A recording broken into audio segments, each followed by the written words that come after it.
In March 2002, weeks after Queen Elizabeth the Queen Mother died at 101, 30 personal farewell letters went out to her most loyal servants, and the staff who read them soon realised that one name everyone had expected was simply not there. If this account has been useful, subscribing costs nothing, and more stories like this one are already queued. The bell notification means you will actually see them. Picture the scene. Royal Lodge, Windsor.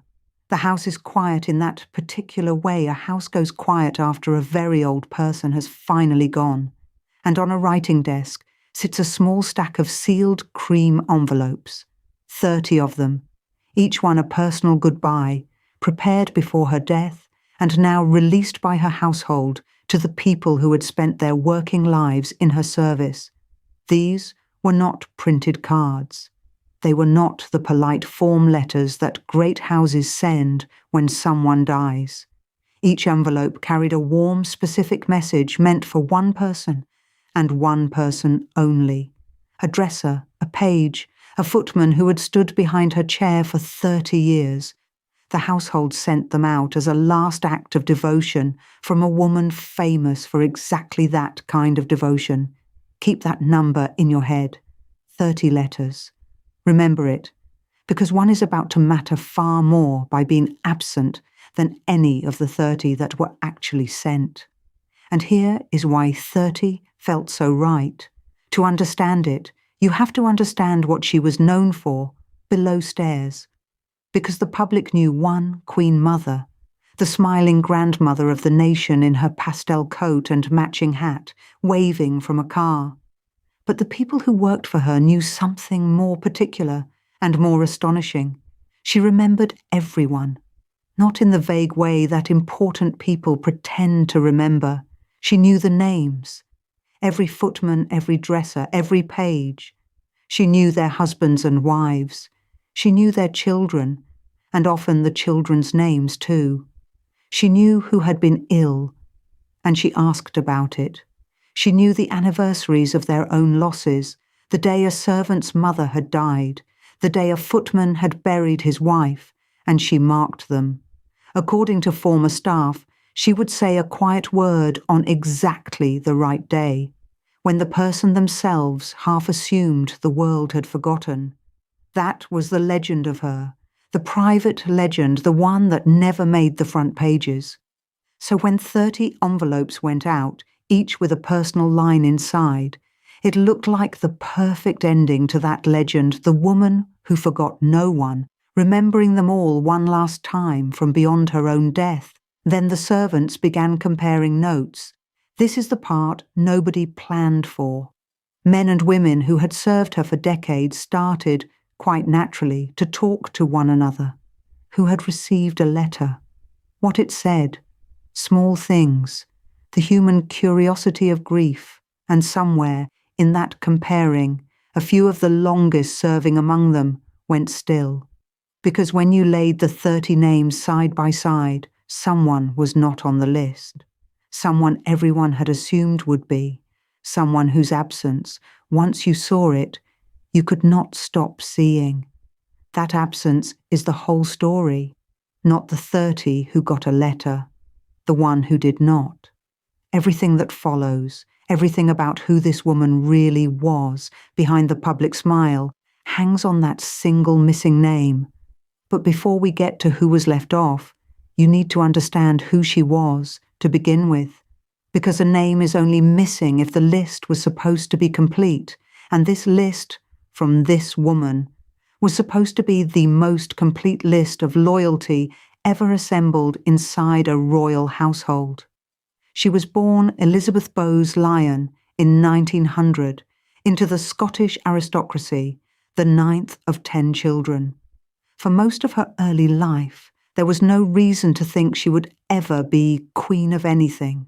She married the second son of the king, Prince Albert, called Bertie by his family, a shy man with a bad stammer who was never meant to sit on the throne. His older brother was. And that suited Elizabeth entirely. A quiet royal life in the shadows. out of the glare. Then came 1936, and everything cracked open. The older brother, Edward VIII, gave up the crown to marry Wallis Simpson, an American divorcee the establishment would not accept as queen. Edward VIII's abdication was a bomb dropped into the middle of the family. It forced the shy second son onto a throne he had never wanted and never trained for. He became George VI and Elizabeth Bowes-Lyon, who had married a man specifically because he stood outside the line of succession, became Queen Consort in 1936, overnight, whether she liked it or not, and here is where the public legend was forged. When the Second World War came, and the German bombers came with it, she stayed. She stayed in London through the Blitz, when advisors begged the family to flee to Canada for safety. She refused to send her daughters away, and she refused to go herself. She walked through the rubble of London's East End in her good coat, among people who had lost their homes overnight, and she looked them in the eye. When Buckingham Palace itself was bombed, she's said to have remarked that now she could look the East End in the face. Hitler reportedly called her the most dangerous woman in Europe, because a smiling woman in a nice hat, refusing to be afraid, was worth more to British morale than a division of soldiers. That is how the nation came to love her, not as a distant queen, but as the woman who stayed. Then George VI died, young in 1952, worn down by the war and by the crown he never asked for. And his widow did something remarkable. She kept going. She outlived George VI by 50 years. 50. She went from wartime queen to the beloved grandmother of the whole country, the little old lady with the gin and the racehorses and the wave, and across all those decades she built something inside her own household that most royals never bother to build.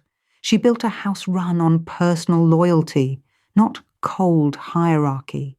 In most grand establishments, the staff are a machine, interchangeable. You do your job, you draw your wage, and if you fall ill or grow old, you are quietly replaced.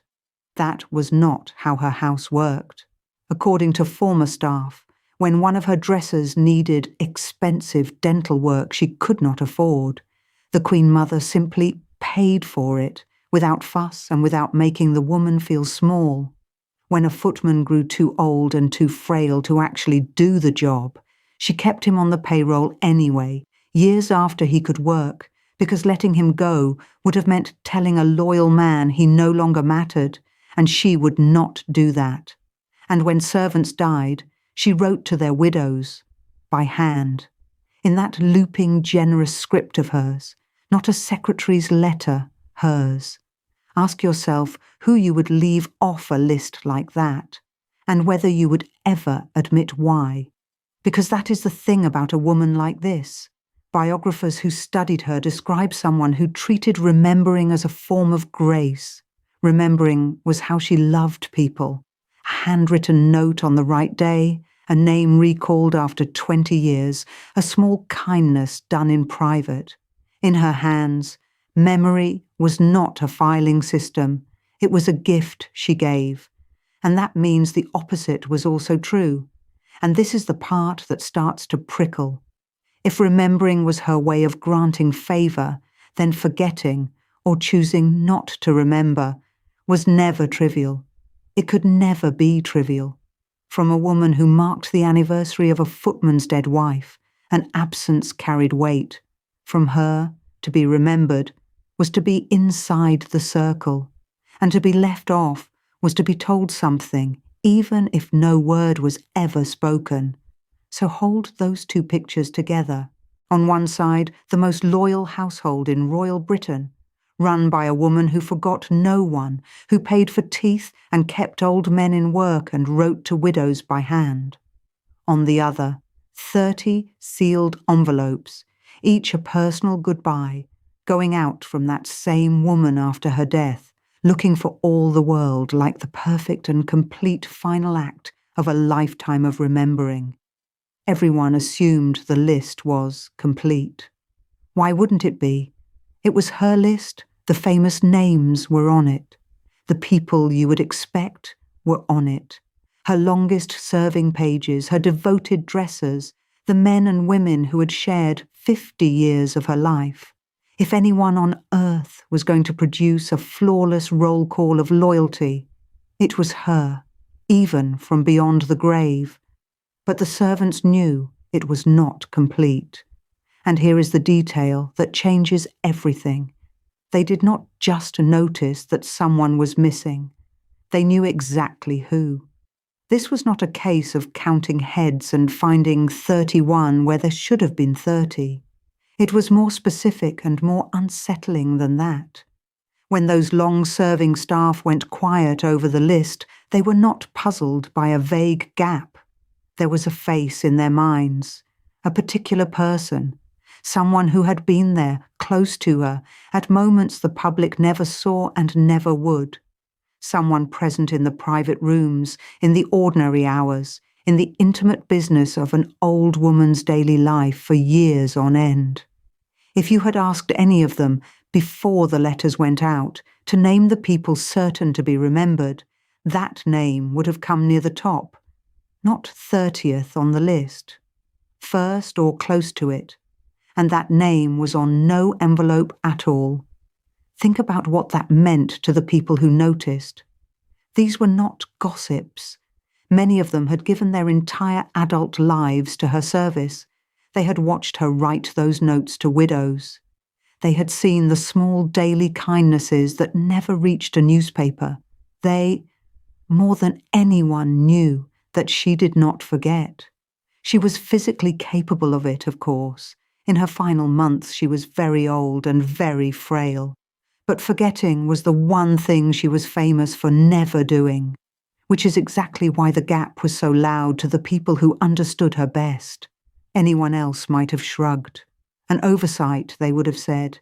She was dying. Names get lost. But the staff who knew how her mind worked did not shrug. They looked at the missing name, and they went still, and they did not say it out loud. Not yet, because saying it out loud meant admitting what it might mean, and none of them were ready to do that in the raw weeks after her death. So picture the desk again. The 30 cream envelopes, sealed, warm, personal, each one a small monument to a woman who prided herself on forgetting no one. It is a beautiful, complete-looking thing. The famous names are there. The devoted pages are there. The dressers who buttoned her into her clothes for decades are there. And somewhere, just outside that neat stack of 30, invisible on the desk, but blazingly present in the minds of the people who served her, is the one who was left off. Someone who stood at her side in the most private moments of her life for years, and who received, in the end, nothing at all. The staff would not speak the name. But to understand the weight of that silence, you first have to see who did get a letter. To understand why that silence cut so deep, you have to see who did get a letter. The missing name only lands because of the company it should have kept. So start with the man whose letter was the warmest of all. William Talon, known as Backstairs Billy, had been her page for over 50 years. Half a century. Think about that. He came to her service as a young man in the 1950s, and he was still there at the end, an old man himself, having watched the whole second half of the 20th century pass through her drawing room. He mixed her gin and Dubonnet. He announced her guests. He ran the small kingdom below stairs at Clarence House with a theatrical flourish that everyone tolerated because she adored him. Photographers caught him again and again, standing just behind her at garden parties, at the races, at the door of her London home, close enough to catch her if she stumbled. 50 years is not a job. It is a life spent inside someone else's life. And his name was firmly on the list. His letter, by the accounts of people who knew of it, was affectionate and specific, the kind of thing you write to family. That surprised no one. If any name belonged among the 30 envelopes, it was his. Around him sat the rest of the inner circle, the long-time dressers, the women who laid out her clothes each morning and chose which brooch caught, which light, who knew the exact order. She liked her pearls and the precise shade of blue she wore to lift a grey day. The pages who carried her messages and steadied her arm on the stairs. The people who fed her, dressed her, and stood quietly in the corner of the room during the private hours the public never saw. Below stairs, they called it, that whole world of footmen and dressers and pages who saw the woman behind the smile, the one who complained about the cold and laughed too loudly at her own jokes and grieved in private for a husband 50 years gone. Those people, the daily architecture of her comfort, received their letters too. Now here is the detail that makes the whole thing ache. These were not form letters. According to aides who described the process later, she dictated a personal line for each of the 30, refusing a generic template. She would not sign her name to something identical 30 times over. That was not how she worked. Picture an aide at the bedside table, notepad open, pen moving, while a very old woman, tired, near the end, reached back through decades to find the one true thing to say to each servant. A memory of a wedding, a joke only the two of them shared, a word about a child she had watched grow up. 30 times she did this, 30 times she chose. That is what turns this from paperwork into evidence. Every one of those letters is proof that she was still choosing, still sorting through faces and names with care, even as her body failed. She was not too weak to remember. She was, right to the last, doing the very thing she was famous for. Remembering, personally, by name. Which is exactly why the empty space is so loud, because there was a servant present at her most intimate moments for years, someone who had served her closely below stairs across a long stretch of her life, whose name simply was not among the 30. The other staff noticed it, the way you notice a missing tooth with your tongue, again and again, unable to leave it alone. Former household members, talking about it much later, could not make the absence sit still. They could explain everyone who was on the list. They could not explain the one who wasn't. And when people who spent their lives in service to discretion cannot construct an innocent reason for something, that itself tells you something. Picture the one person you would trust with your worst day. Now imagine your farewell to the world, your last word sent out to everyone who mattered, and their name isn't in it. Not misspelled, not late, just absent. That is the shape of what the staff found when they compared notes, and it is why they went quiet before they would say it aloud. Let me be careful here, because the household was careful. The precise identity of the missing servant is exactly the thing the people who knew guarded most closely. What former household members agreed on was the outline, a servant who had been close, present in the private rooms, there for years, at the small unguarded moments that no biographer ever witnesses. Someone whose place on that list should have been as automatic as backstairs Billy's. And that person got nothing. Now weigh it. For a woman who dictated a personal line for 30 people, one after another, refusing every shortcut, leaving this particular name out, could not easily be called forgetfulness. You do not forget the person who was in the room. You do not reach back through 50 years to find a kind word for a dresser's daughter and then simply misplace someone who stood beside you at your lowest. The care she took with the 30 is the very thing that makes the 31st impossible to wave away. Her legendary memory was working perfectly, so the gap was not a failure of memory. It looks unavoidably like a decision. And here the story splits into 3 because former household members offered competing explanations. and they do not agree with one another. The first is the coldest, a falling out. Somewhere in the long years of service, this person crossed a line. Perhaps they spoke too freely to a journalist, to a friend, at a dinner where the wrong ear was listening. Perhaps they presumed on the closeness, treated intimacy as permission, and forgot that a servant's warmth with the Queen Mother was always a gift she lent, never a right they held. In this version, she found out, and she did what those who knew her best said she was quietly capable of. She could withdraw her favour completely and never explain why. No scene, no confrontation, no slammed door, just a slow, total cooling, until the person who had once been inside the circle discovered, without ever being told, that they were now outside it. The letter that never came was simply the last silent confirmation of a verdict passed long before. That is a chilling thought about a woman the nation loved as everybody's grandmother. But the people who worked for her did not describe a soft touch. They described charm wrapped around iron. A woman who could freeze you out with a smile still on her face. The second explanation is gentler, and it turns the whole thing over. Mercy, discretion. In this version, the omission was a kindness, not a punishment. Perhaps the relationship between the Queen Mother and this servant was too private, too tender, too complicated to put on an official list that her household would release to the world and that newspapers would pore over line by line.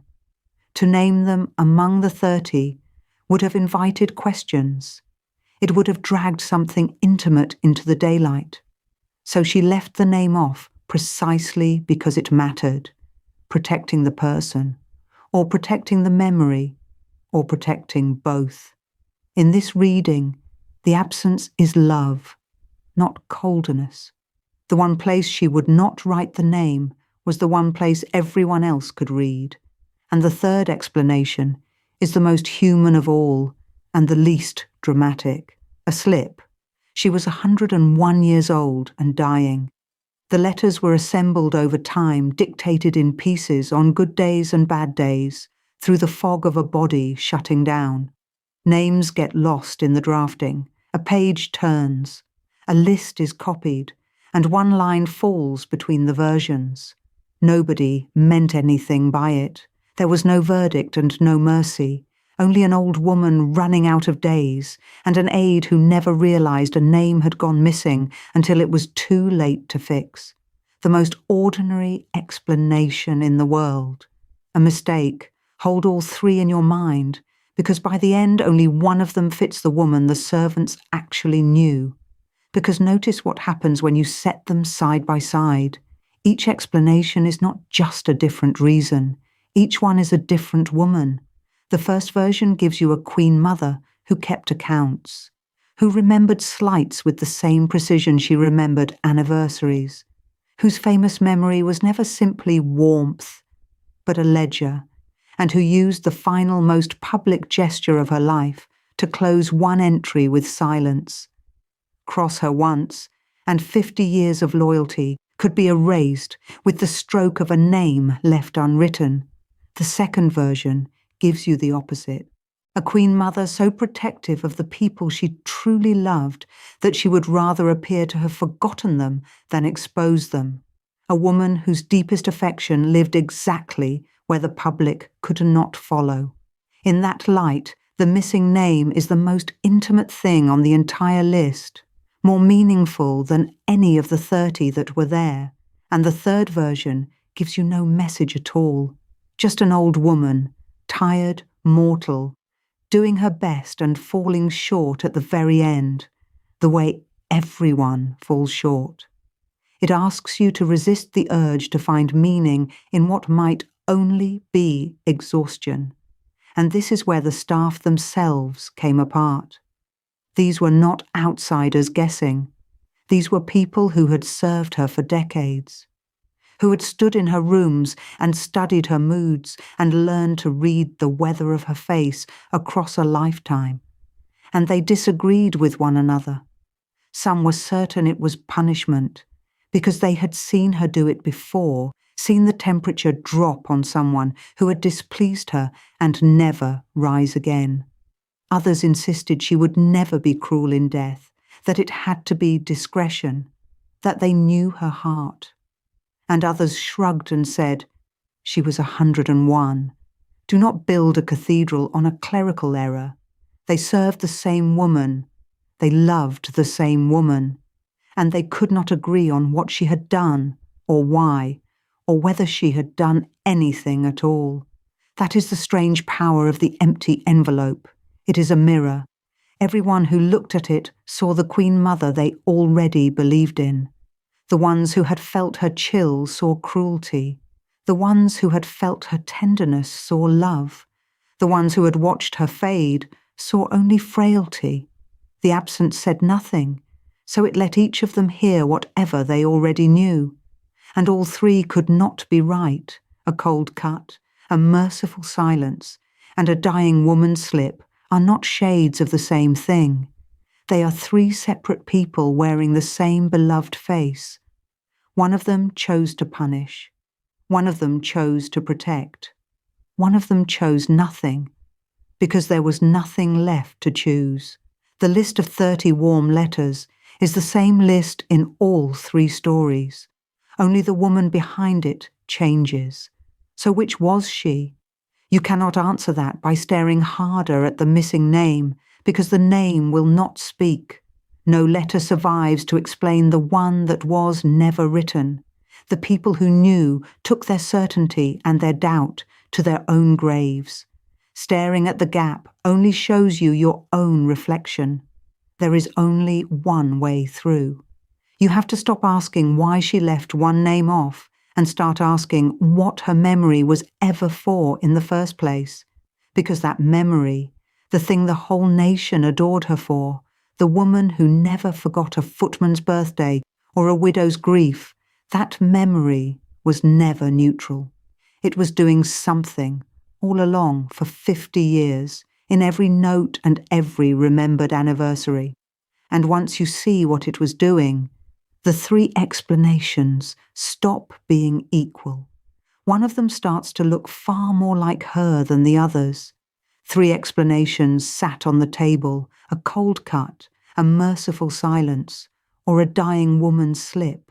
And they could not all be right, because each one described a different Queen Mother, and the only way to know which was real was to look at what her memory had always been for. So look at what her memory had always been for, and the warmth starts to look like something else. Because her memory was never simply kindness. It was a currency she could grant or deny. Think about what she actually did with it. She knew the name of every footman who carried her breakfast tray.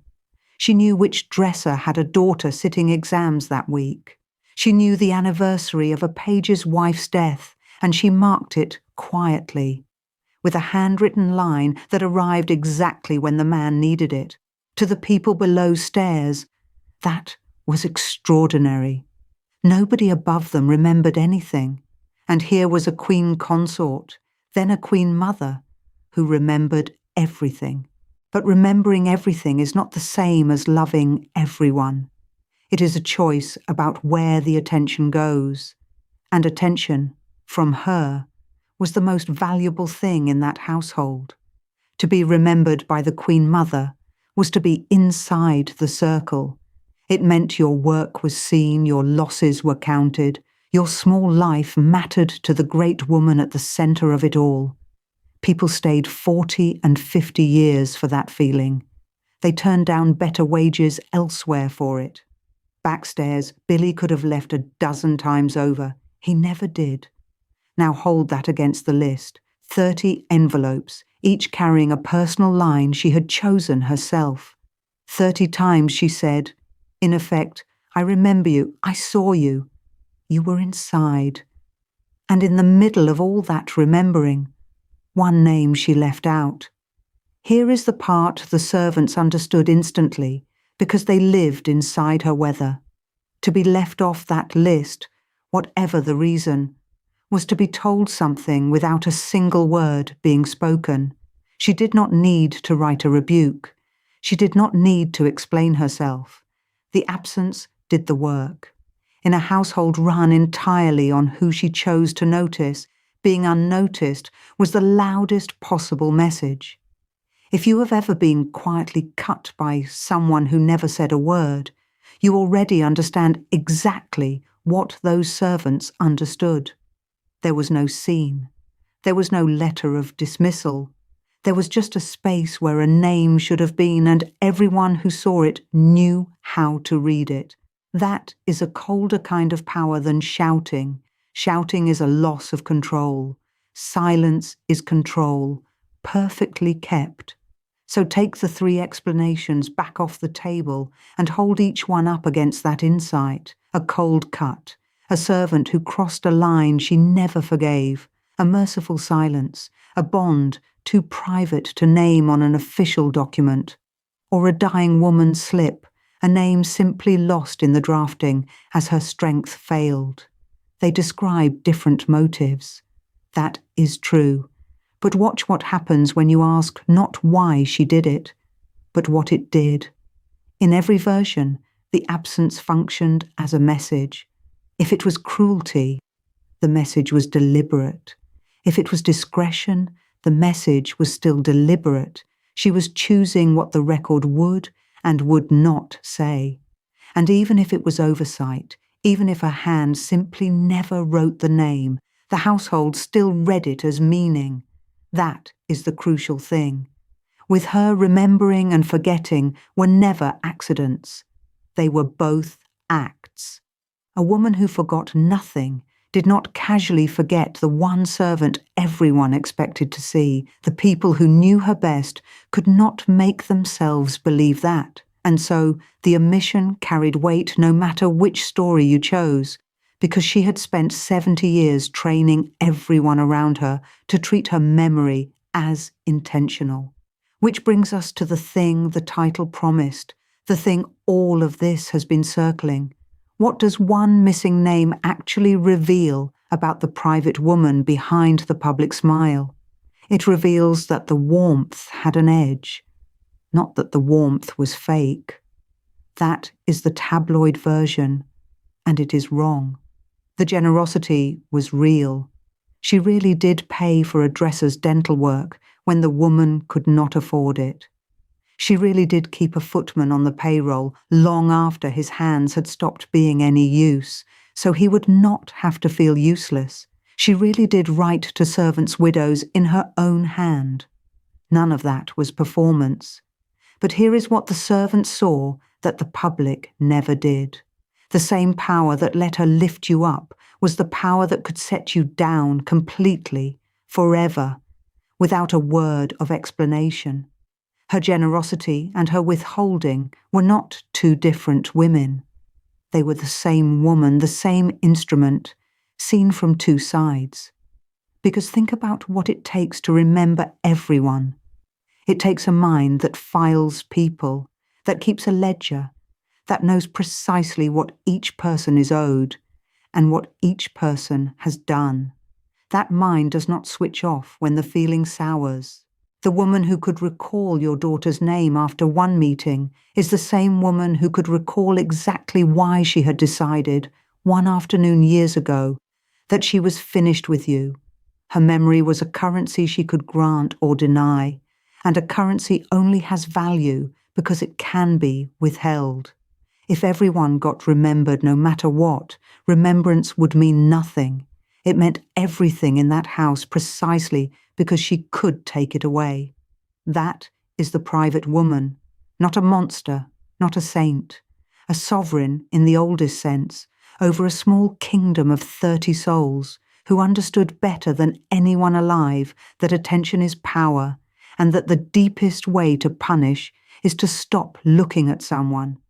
The public got the smile, the feathered hats, the gin before lunch, the grandmother of the nation waving from the Windsor gates. The people below stairs got the whole woman, the one who could freeze you out of her regard and never once raise her voice, And the missing name is where those two women finally meet. It is the single moment where the private choice broke the surface of the public record. 30 warm farewells, and one silence, side by side, in the same gesture. You cannot look at that list and only see generosity. Once you know the name is gone, you see the choosing. Now the honest part, because this channel does not pretend to know what it cannot know. The missing name is still debated. The former household members who spoke about it later never agreed, and they were the ones who had actually been in the room. Some went to their own graves, insisting it was a falling out. Others swore it was kindness, a mercy, a privacy she was protecting. No letter survives to explain the omission. She left instructions for the 30. She left nothing at all about the one. Whatever she thought, whatever she felt, whatever the reason was, she did not commit it to paper, and the people who might have known died carrying different versions of it. The household took its secret with it. That silence is not a gap in the story. It is the story. A woman famous for explaining herself to no one, explaining this least of all.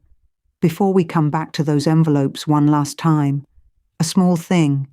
If these are the kind of stories you want more of, the ones that sit in the space between the official palace version and what the servants actually saw, then subscribing costs you nothing, and there are more of them already waiting.